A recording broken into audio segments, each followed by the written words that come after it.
Because I'm from the States. I'm American. Oh, you're American. Especially to an American.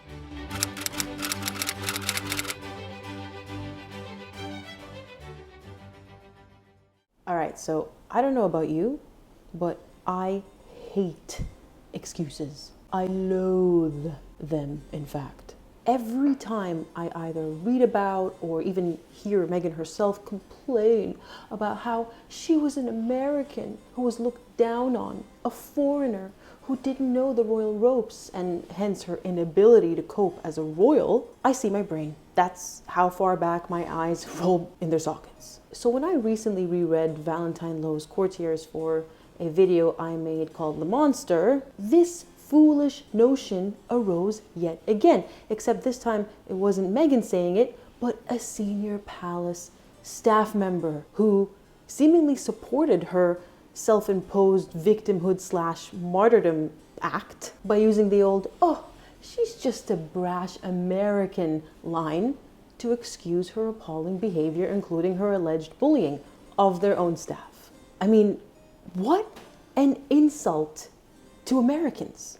And I'd like to know what these very people think of the fact that another American, Jason Kanoff, actually reported Meghan's behavior, and when nothing was done about it, he quit to work for William and Catherine instead.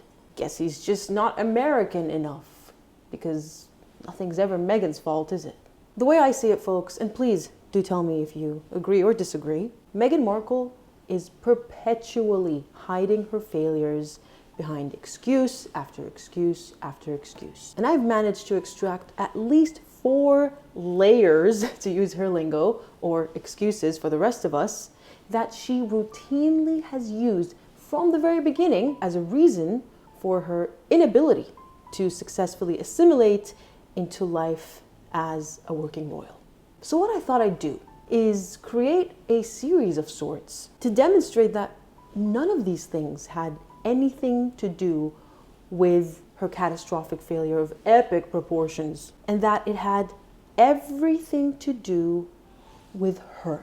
Because as we all know, she is far from the first or the only American, foreigner, commoner who happened to marry into royalty or aristocracy. But she does seem to be one of the very few who've managed to, oh so royally, mess things up.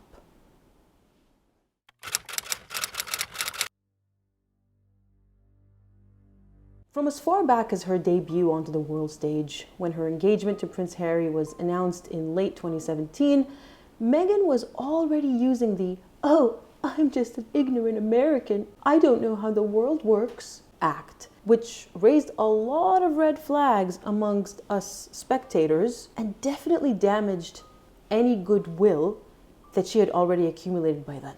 Because she showed us how willing she was to take us all for fools. Because I'm from the States, you don't grow up with the same understanding of the royal family, and so while I now understand very clearly, there's a global interest there. Even if she hadn't been obsessed with Princess Diana her whole life, even if she hadn't cried over her funeral, even if she hadn't been to Buckingham Palace and taken a photo as a teenager, and even if she couldn't care less about the British royal family and who Prince Harry was before meeting him, for a then 36-year-old, experienced, worldly, well-connected and educated woman of a supposedly high level of intelligence and a degree in international relations, didn't you know, to pretend that she had no idea about the global relevance of the royal family would still have come across as disingenuous at best and downright deceptive at worst. Never before has the world been so globally connected. Never before could we access information at the drop of a hat, or a click of a button rather, and she still thought that it was a good idea at her age to introduce herself, to debut herself to the world as the ignorant American. Of course, this act didn't stop at 2017. If anything, it only escalated during her very short tenure as a senior working royal, with her spouting similar nonsense during her South African, "Oh, nobody asked me if I was okay" interview. You shouldn't do it, because the British tabloids will destroy your life. And I very naively, I'm American, we don't have that there. The Oprah hit piece. But even down, Yeah, sorry, but even down to like the national anthem. No one thought to say, oh, you're American, you're not gonna know that. That's me late at night Googling. And of course, how can we ever forget the orchestrated reality show? So I needed to learn a lot, including the national anthem. So she's really made it no secret to us that in her mind, that narcissistic mind that is so adept at creating stories and excuses to protect her fragile ego, her being an American who was very willingly, mind you, marrying into a traditionally British family, was already such a huge barrier that she erected all on her own and insisted on hiding behind for fear of being exposed as the incompetent royal, or some would say human being, that she turned out to be.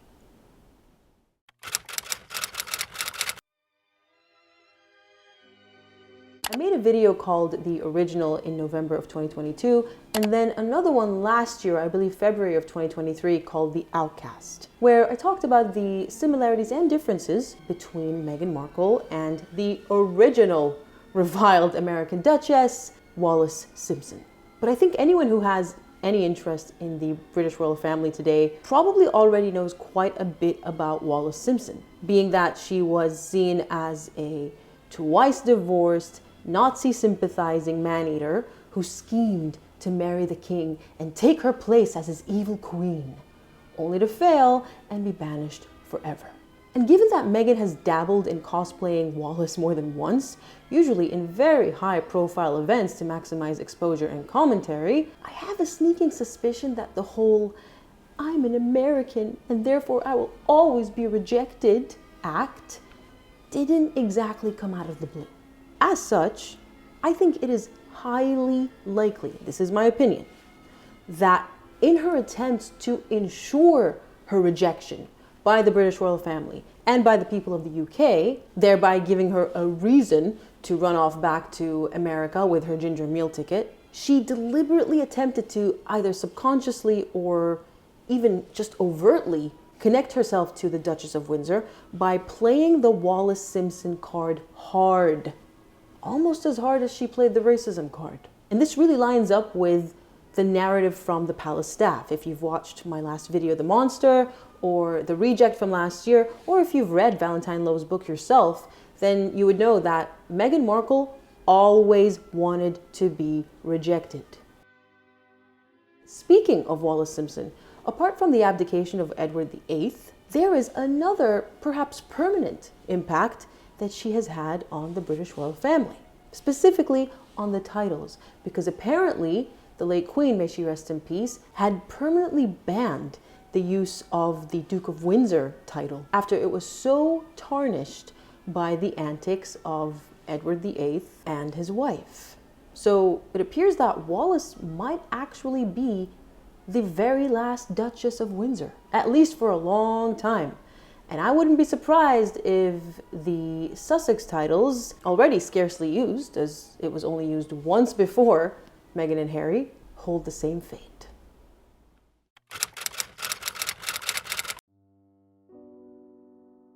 Since the point of this video was to disprove the entire notion of, an inept, ignorant American who was destined to fail, I naturally had to research American-born women who have previously married into either British/European royalty or aristocracy.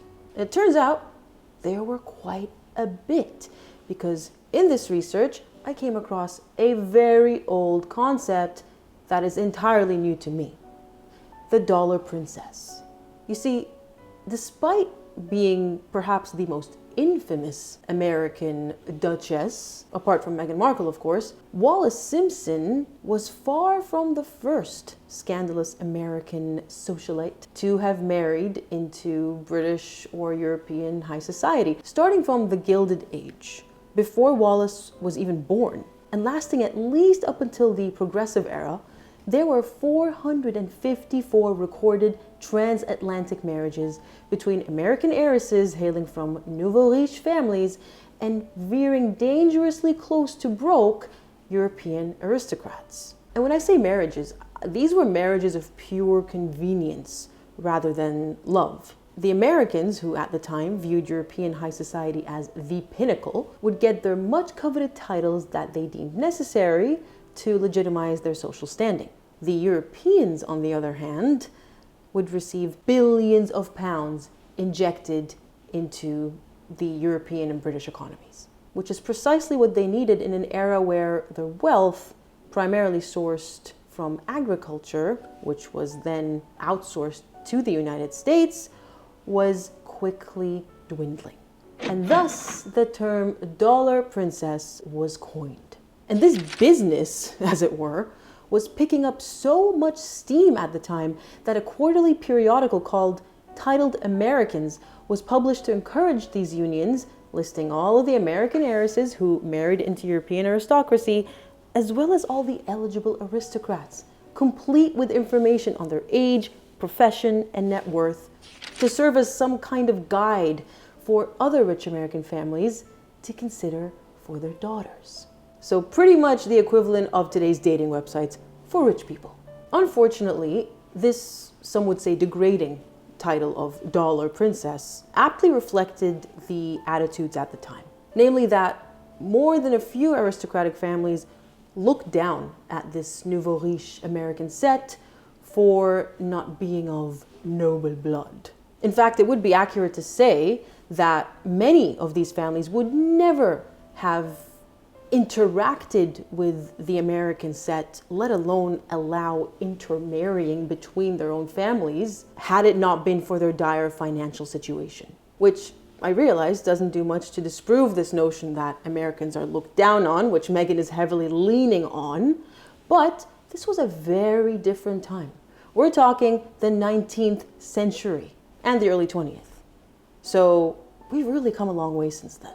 Now, while a few dollar princesses were, shall we say, asking for it with their less than savory behavior, many of them were young, often teenage girls, married off by their families to improve their position, which naturally led to vastly unhappy marriages, with some young brides crying at the altar, as was the case with young Consuela Vanderbilt, who married into the Marlborough family after her own mother whipped her into submission, a fact which would later lead to the marriage getting annulled after Consuela successfully sought divorce when her mother admitted to the coercion. But failed arranged or transactional marriages shouldn't be conflated with a defect in the American bride herself. Yes, as I said, there were certain women who really leaned into that scandalous reputation, such as, and this was a shock to me, Winston Churchill's mother, an American heiress called Jenny Jerome, who really didn't do much to help her image with her numerous affairs and just generally scandalous behavior. But there were also others who were simply good women, young women, stuck in a profoundly unhappy situation.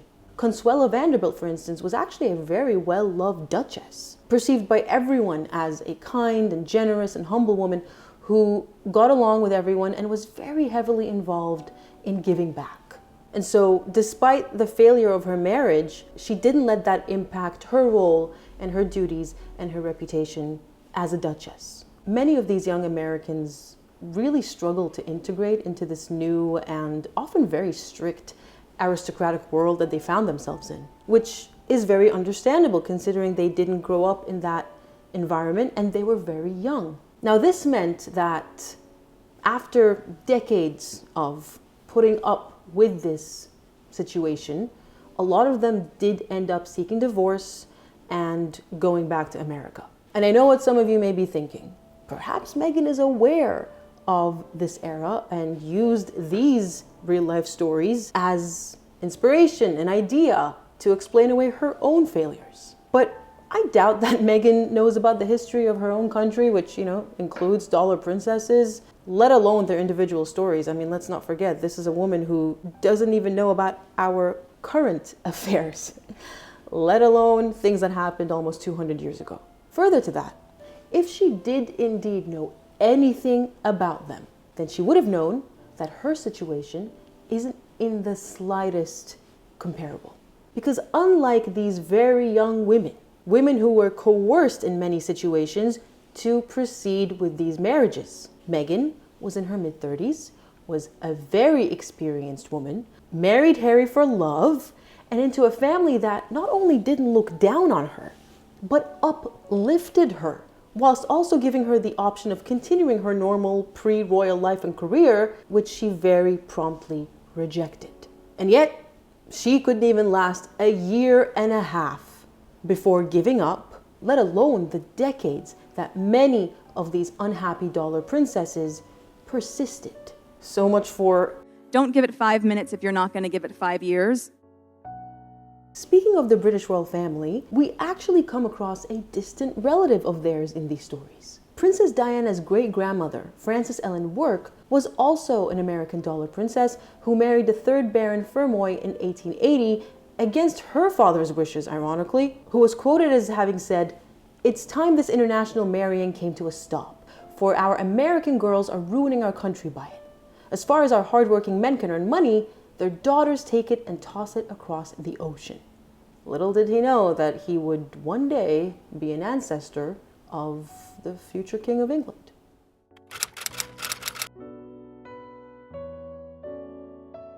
So we've gleaned so far that American commoners who married into European aristocracy or royalty didn't always have a smooth run, which may ostensibly give Meghan's own narrative some credence, although I believe I've aptly highlighted earlier why the two situations are really not comparable. But even further to that, the reality was, for every failed transatlantic marriage, there were also the extremely successful ones, proving that being an American should never be an obstacle to success in high society. For instance, Nancy Langhorne Shaw from Virginia, who became Lady Aster upon marrying another American, mind you, a male-titled American, Lord Waldorf Astor. Aster? Aster. Okay, maybe I'm saying this wrong. Aster. Yeah, Aster. Aster. Became the second woman in history to be elected into British Parliament, and the very first to actually take her seat, which was previously her husband's seat, in the House of Commons. Mary or Marie Alice Hayne, dubbed the original American Princess of Monaco when she married Prince Albert I in 1889, although she was technically French because her parents moved there when she was 3 and she pretty much grew up in Europe. So I suppose she's not, fresh off the boat American. I don't know if I can even say it that way, but they used ships back then, so I'm not trying to be offensive. But regardless, she was technically an American who also enjoyed success as a royal, befriending other royals such as Queen Alexandra of Britain, and working to establish Monaco as a leading center for the arts. Speaking of American princesses of Monaco, of course we have Grace Kelly, who, unlike Meghan, was an actual Hollywood superstar who gave it all up for life as a royal, after which she focused on her royal duties, which heavily involved philanthropic work and, like Marie Alice Hayne before her, also helped establish Monaco as one of Europe's shining artistic gems. Queen Noor of Jordan was also an American-born commoner and an educated career woman who dedicated her life to her royal duties and family after marrying into Jordanian royalty in 1978. By all accounts, she has a stellar record as a royal, having been awarded countless honors for her work, which she continued even after her husband King Hussein's death in 1999. We also have Rose Hulse, another African-American woman who married into British aristocracy, and she managed to make it work. More on her in a future video, because we do have that whole, "oh, I'm a biracial woman" excuse to demolish. And just to end off on a very familiar note to all of us, we have Panamanian American-born Princess Angela of Liechtenstein, who many of you may recognize as the woman whose wedding dress Meghan decided to, if not outright copy, at least heavily use as an inspiration for her own ill-fitting Givenchy. So you get the idea. American-born and raised women have married royalty and aristocracy in the past, and while not all of them may have had a fairy tale marriage or an easy life, they certainly didn't let that stop them from aspiring to and successfully fulfilling their roles to their fullest potential, and without using the excuse of, oh, but I'm an American, to cover up their flaws and failures. The thing that Meghan Markle and her ilk fail to understand is nobody's perfect. Nobody's expecting perfection. It's okay to fail. And a lot of these women, perhaps indeed looked down upon in the beginning, earned the love and the trust of their in-laws, of the monarchy, and even of the people by proving themselves worthy of it. So why does Meghan Markle think she's exempt from all this? Well, honestly, because she was. Most people loved her by default. We can certainly say the royal family accepted her from the very beginning. And so it happened in the reverse with Meghan. She started off with all the love and the respect and the adulation of her in-laws and the world, only to lose it all in record time when she showed us who she really is. Not what she really is, not her Americanness, but her behavior. I mean, you know what they say, what comes easy won't last. And that's all I have for you today. As ever, let me know what you think. I hope you learned something new or interesting about American history. And I hope I've successfully tarnished, at least, if not demolished, Meghan's first excuse that she always uses to explain away why she had such difficulties integrating into the royal family. I mean, it's laughable because I'm thinking about how she had to Google the national anthem and memorize it. Oh my God. Even though it's in English, her mother tongue. Pray for her. She needs it. I need it. We all need it. Pray for us all.